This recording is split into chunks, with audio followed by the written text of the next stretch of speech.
When I opened Bolonat, was the idea is to have Israeli food. I know this food, really. I grew up with this. I cook. I came from a family that always cook, that knows spices. Israeli food is not necessarily hummus and baba ghanoush. Israeli food, it's so much more.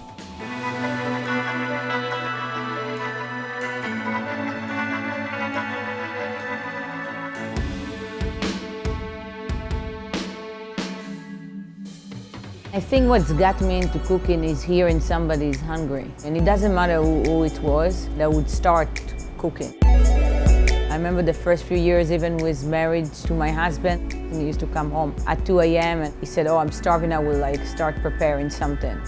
It's just a really great opportunity to show love to people around me.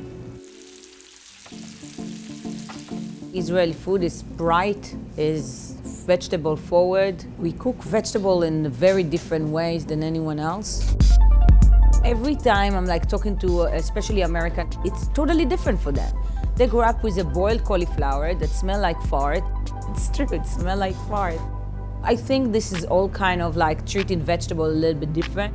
We don't use much butter and cream. It's all about olive oil. It's a little bit healthier. We use tons of herbs on everything, a lot of nuts. So I think this all kind of a combination make the Israeli food a little bit more appealing. And it's delicious.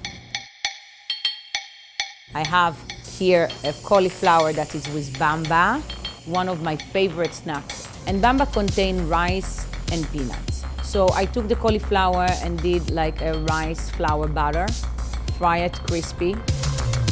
I just layer the peanuts tahini on the bottom of the slate.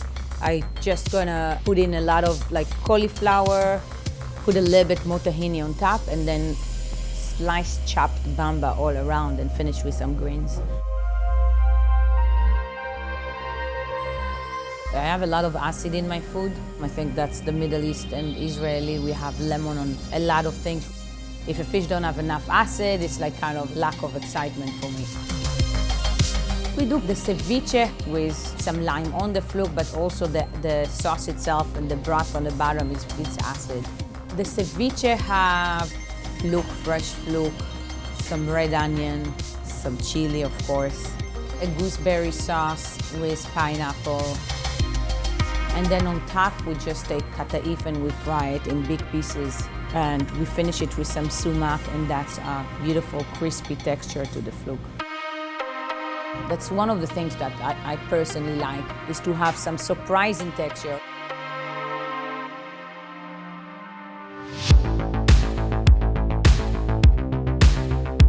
Israeli breakfast is one of the most common things. I think breakfast is one of our important meals. Every cafeteria, restaurant, cafe have an Israeli breakfast. It will be 2 eggs, and it will be a chopped salad. And then you have always fresh bread, or it's warm bread. I like it that we give the Israeli breakfast only on brunch, and it's Shabbat, it's Saturday and Sunday, and I want fresh challah. It's a great challah, it has a sweetness inside, and it's going well with all the condiments. It's almost like antipasti in a way. In a different way, there is going to be usually feta, some labneh, could be some marinated olives, could be sun-dried tomato paste or roasted pepper again. Definitely Israeli salad and tahini, always tahini.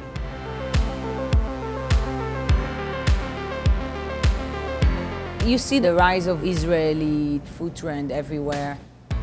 I remember when I used to bring my own tahini from Israel, people never had. The only tahini you can find in store was this orange can that was really bad, grainy tahini.